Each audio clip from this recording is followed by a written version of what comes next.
Hello, welcome to Dungeon Dwellers Podcast.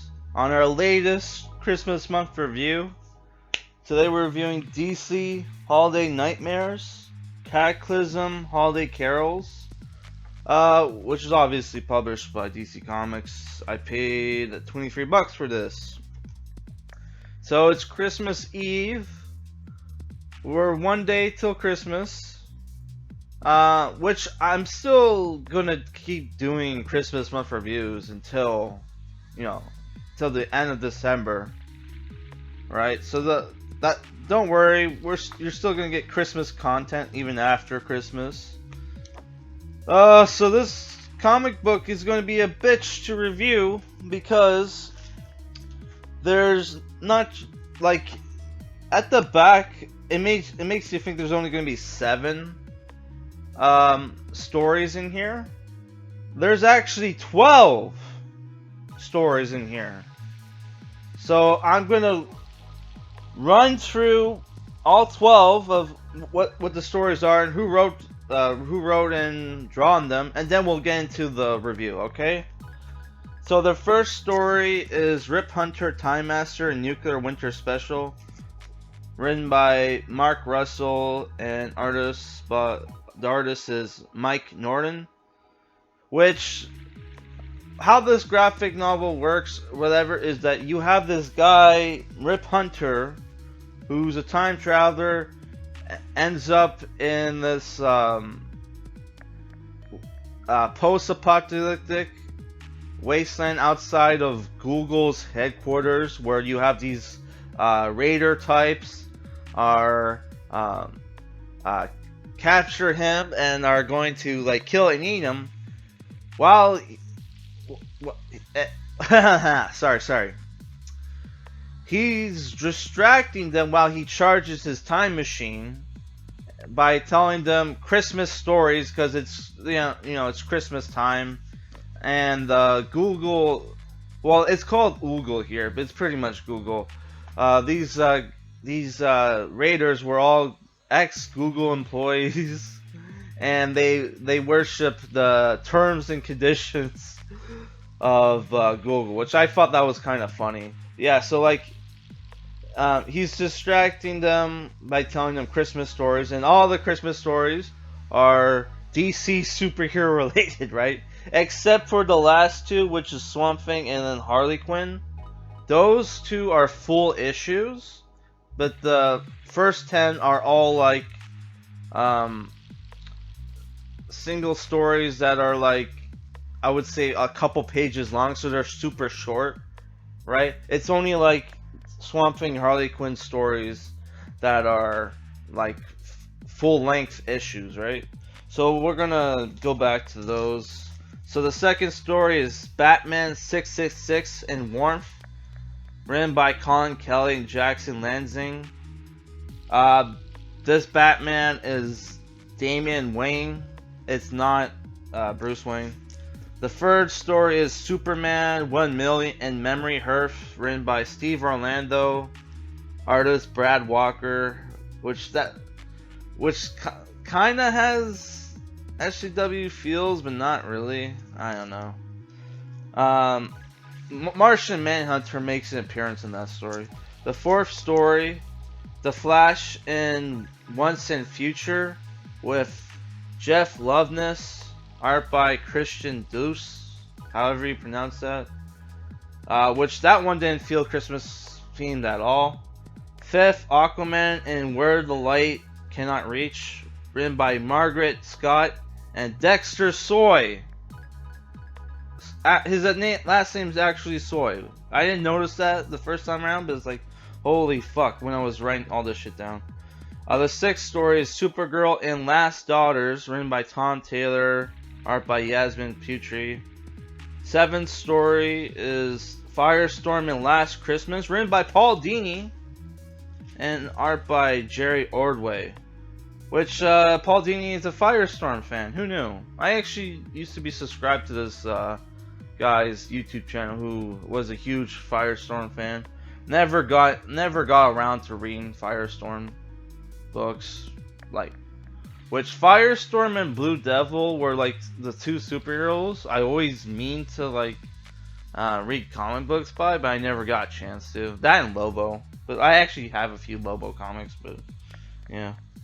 What was the 8th one? Is Kamandi, the Last Boy on Earth in Northern Lights, written and drawn by Philip Hester. Which I guess Kamandi, Last Boy on Earth, is Jack Kirby creation, because they had the at the end like tribute to Jack Kirby, which that character Kamandi reminds me a lot of what's his name, Kazar from the Savage Land. I think that's saying his name right. He's a Marvel character. I could be wrong. The 9th story is Catwoman in 9 Lives, written by Cecil. Did I spell this right? Oh, I forgot to write her last name. Cocksucker. I'm gonna have to look that up. Man. I fucking forgot to write her last name. I have to look this up. Sorry about this. Cecil Castellucci, art by Amanke Nahopan. 10th story is Green Arrow and the Birds of Christmas Past, Present, and Future. There's only 2 birds, so I don't know where they get like the Birds of Christmas Past and Present and Future. Written by Dave Weigels and art by Scott Conn. I'm surprised they put a Green Arrow story in here. Which obviously that's like, you know, Green Arrow's being kind of a Scrooge around Christmas, so.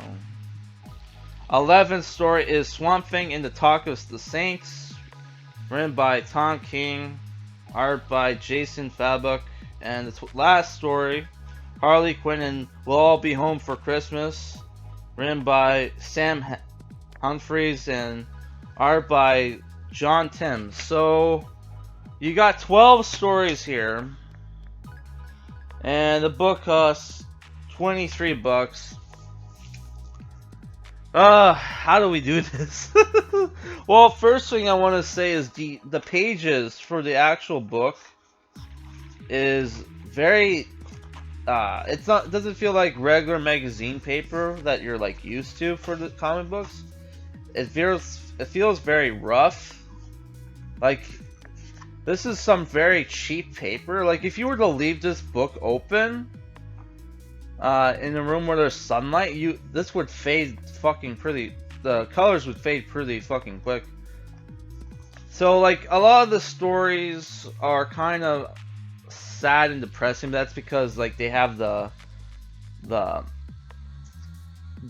like not Halloween.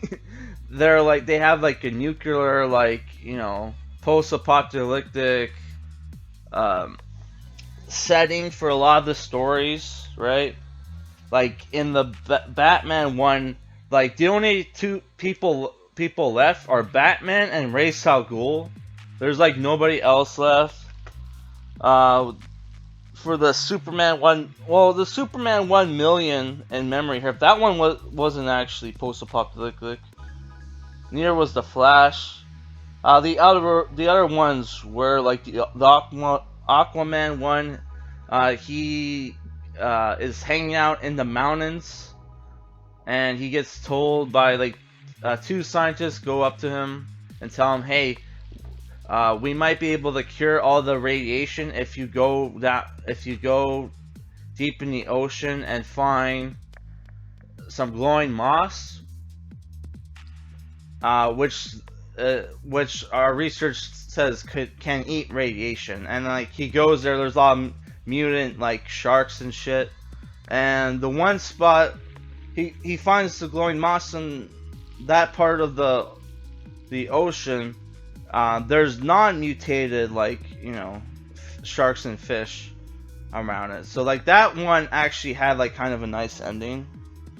The Supergirl one, Supergirl Masked Daughters, is her like which she's like middle-aged in that one. She finds this little girl that's family was attacked by raiders. She climbs up to the mountains to go above the radiation clouds so she can get some sunlight, so she can supercharge herself, so she can have her powers, so she can fly to the Fortress of Solitude. Has trouble lifting the giant key to the gate. uh, and both her and her daughter is sick, right? So that's why she needed to go to the Fortress of Solitude. Plans on sending her daughter to, like, you know, on Kal-El's old, like, ship, to send her to, like, a faraway planet where she would at least have a chance at having a happy life. Decides not to send her alone, to go with her, which is a tight fit in the tiny ship, but, you know, they do that. So that one had also a nice ending. Sorry, I'm starting to get a cold from going outside a lot. Next story is Firestorm Last Christmas, which was, this one was my favorite one. It had the this one had the I would say, out of all the stories, this one felt the most like a Christmas issue, actually, and it was kind of happy but kind of sad at the same time. But it was mostly a happy issue. Basically, it's like Firestorm is on patrol. The Justice League is still around helping people. He's sent on a mission to find out why is there radiation in this amusement park. Turns out his old foes, the nuclear family, are there. Sorry, I need to take a sip. His old foes, the nuclear family, are there, and they're like androids, but they look like, you know, 1950s, like the 1950s nuclear family. I think it's like 2 boys, a girl, and a dog, and the mom and dad. So they're there they want to spend one last Christmas together before they shut down completely, because their batteries are getting old. They're not recharging. Mom's memory banks aren't what they're used to. You have the one boy that can only say the same 2 words over and over again. Yeah. Right? So Firestorm decides to... They at first try to... they knock Firestorm out, try to cause a nuclear explosion to kill everybody. And, you know, Firestorm, like, is able to free himself and decides not to destroy the nuclear family, but spend one last... to have one last Christmas dinner with them, and he makes it so they all power down at the same moment, right? So that was a very, like, you know, heartfelt, you know, story. I really liked it. It's a little sad too, because there's even the dog. They have a dog, a robot dog, which is like, fuck. Yeah. So the next story is Kamandi, Last Boy on Earth. Turns out Kamandi is Jewish, which it's a post-apocalyptic book where, like, humans kind of regress to cavemen, you know, prehistoric technology and shit. Animals can talk and they run the world. He's in the part where there's not polar bears, but talking bears and shit. They all have, like, armor and weapons. They're trying to kill him because there's, like, a prophecy where people born in the age of common will kill the bear king. He meets up with these 2 people, this mom and son. He ends up defeating the king bear, and, you know, they share, like, you know, Hanukkah together, right? So that one was okay. The action could have been better, but it was alright. You got Catwoman in 9 Lives, where it's Catwoman, middle-aged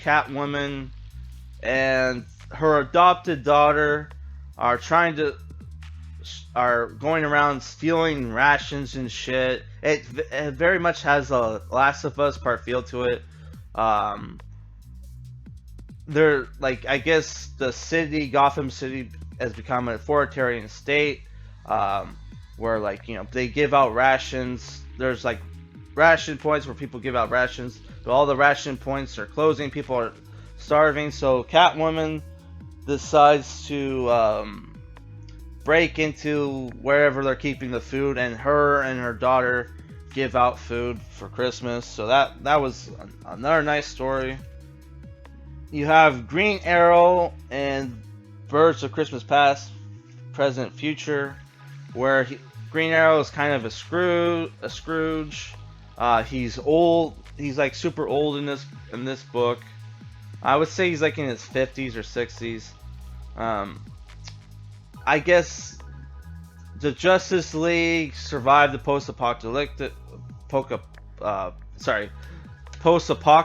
or whatever. No, it should be apocalypse. And he gets invited to a Christmas party with by Hawkman, and Hawkman also invited Black Canary, which is, Black Canary and Green Arrow used to date. He invited Green Arrow and Black Canary, so like, so Black Canary can cheer Oliver up, because he's been kind of a Scrooge the last couple years. He got in a fight with Superman or whatever. So this book is probably the most SJW, but it's not too bad. I don't know. I thought it was okay. You have this old guy trying to, reminisce with his like ex-girlfriend, whatever, who has like her grandson with her. He calls the Guardians of the Universe, the people who are in charge of the Green Lantern Corps, little blue fascists, which is like, oh my god, this is coming from like a rich. I hate leftist talk from rich people. It's like, you're fucking champagne socialist. Shut the fuck up. Jesus Christ, yeah. So the Swamp Thing story, which was a little weird to me, that's the one written by Tom King. I thought, Tom King is a weird fucking guy. He's like this ex-CIA guy who became a comic book writer, which is, no red flags. Like, there's no red flags there. Apparently he recently made like Batman a wimp, and he wrote a comic book where Batman and Catwoman have a daughter, which I had never heard of until recently, who's also a lesbian. So that's fucking so like, I'm assuming the lesbian girl is a teenager, so like, we're just gonna age up. We're just gonna have our characters have, lesbian teenage daughters, but like, our characters are not gonna age at all. Like, they still look like they're in their 30s and shit, which is so fucking dumb. Oh my god. But yeah, so like, this story was actually pretty good, better than I thought it would be. Though but there's like radio. You're listening to a radio broadcast at the beginning and the end of some guy talking about like a football team called the Saints, which I had no idea what the fuck they were talking about. Apparently some like quarterback or whatever kept fucking up his, I don't know, I can't remember if it was a quarterback or receiver, but like, yeah, I think it was a quarterback, kept fucking up his throws, and his excuse was it was a monster, right? That made me fuck up my throws, which I have no idea what the fuck it's talking about. But the story is basically about Swamp Thing is stuck in this winter storm in the woods. Actually, it's supposed to be a swamp, but like, yeah, he's stuck in this winter storm, but in the woods, which is caused by a monster. some kind of snow monster. He meets up with this little boy. He's carrying him around. They're running away from the snow monster because and the snow Swamp Thing is really weak. And throughout the story, he gets thinner and thinner, right? They also run into like bears and like hunters who are also stuck in this like swamp, the snowstorm in the swamp, and after a while, like Swamp Thing is having trouble remembering, but after a while he realized that, oh, there is no snow monster. The snow monster is the boy he's been carrying around, because like in a few pages before, like they get buried in the snow. He finds them, and like he has to cut the boy's foot off because it has like what is it called again? Ah, fuck. I can't remember, but the foot is rotting, right? So frostbite or whatever, right? Yeah, frostbite. So he has to amputate the foot, but like after a while, after that, you still see like he still has both his feet. So like Swamp Thing realized that it's been years, because of how thin he is. It's been years that he's been stuck in this snowstorm. So he realized that, okay, this boy still looks the same even though it's been years, right? So he realized that the boy is like the snow monster, and he kills which every time he kills somebody in the issue, it's like he says, I'm sorry, I can't take you home, so you're gonna have to go home the long way around, back to and by home he means the green, which is like the source of the Swamp Thing's powers, right? So and he kills them, which is, yeah, that story is probably one of my favorites in this graphic novel. The art's pretty good. The writing's not that bad, honestly. There was like no SJW shit, which was great. And like you even have the radio guy on the radio. He's like, I don't mean to be not PC, but this guy needs to man up when he's talking about the quarterback. So I don't know. That story was more of like a horror story, and it was pretty cool. So like nice that we had like a horror story thrown in with these like with these books. So the last story, which I actually did not like at all, it's Harley Quinn. Her family shows up at her place. One of her family members is like a nerd. Like it's like her mom and dad and her like 3 brothers. One's a pyromaniac or whatever the fuck you call it. One's like a black metal guy. The other one, the last one, is a nerd who likes to control drones. They fuck up her Christmas dinner. She wants to kick them all out, but her mom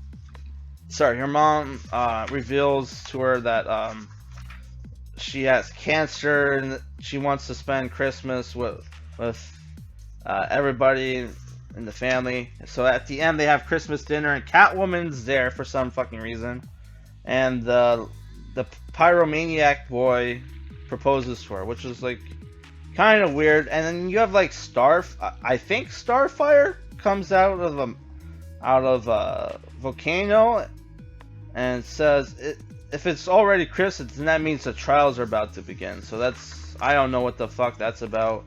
I don't know, I didn't really like that story, but it wasn't too bad, I guess. So if I were to rate this book, I would say it's a 7 out of 10. You had some sad stories, you had some fun stories, you had some cool action stories, and the Swamp Thing story is probably my favorite. My second, favorite story was probably the Firestorm one, and a tie between the Aquaman story and the Batman story. So I don't know. It's like it's the thing where like if I were to compare this with the Marvel Holiday special, that was more fun. Where this one is more like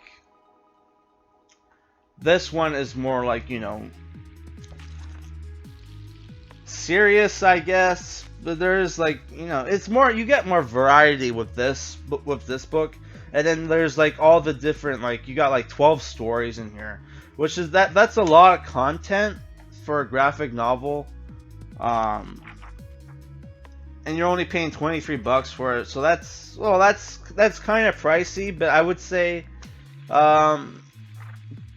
considering that you're getting 12 stories in here. Well, you're getting 10 short stories and 2 issues. But, I would say it was worth the price. The Flash story, though, it's like, what the fuck did this have to do with Christmas? Well, I guess it's snowing, but, like, yeah. Oh, they talk about how, they replaced, the Flash with some guy named Wallace who's black. So like I guess it wasn't enough that you already had one black guy on the team. They had to replace the Flash with another black guy, and they eventually replaced Green Lantern with a black Muslim or Arabic Muslim. I don't fucking know. So like yeah, they had like I think on the current roster they have like 3 black guys on the team. It's like the only reason like Cyborg was put on the team because we need like a black superhero on the team, but like yeah, we had to put like another 2 black, like a third of the team have to be black for some reason, which is not very diverse because you only have black and like white and black people on the team. So at least like Grant Morrison's like Justice League team in the 90s, he had like a Native American guy. He had a black guy, and I think he had like, didn't he have an Asian on the team as well? I can't remember. But yeah, that was more diverse than this.